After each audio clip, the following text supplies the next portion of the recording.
ٹھہر کر ایک غیر جانبدارانہ جائزہ لینا بہت ضروری ہے۔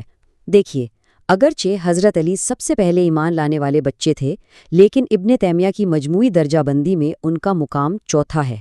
اس درجہ بندی میں پہلے حضرت ابوبکر، پھر حضرت عمر، پھر حضرت عثمان اور چوتھے نمبر پر حضرت علی آتے ہیں۔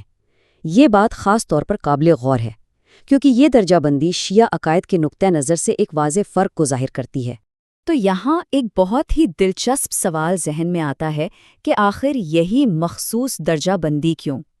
اب ہم شخصیات کے ناموں سے آگے بڑھ کر یہ سمجھنے کی کوشش کریں گے کہ ابن تیمیہ نے اپنے طریقہ کار کے لحاظ سے یہ نتائج کیسے اخذ کیے، ان کا وہ فریم ورک تھا کیا؟ اس کی بنیاد 5 انتہائی سخت اصولوں پر رکھی گئی ہیں: قرآن و سنت کی بالادستی، اجماع صحابہ کی پیروی، سلف صالحین کا فہم، ایمان کو بطور عمل دیکھنا اور بدعتوں سے اجتناب۔ یہ اصول اس بات کی ضمانت دیتے ہیں کہ ان کا ہر نتیجہ کلاسیکی اسلامی روایات سے گہرائی تک جڑا ہوا ہو۔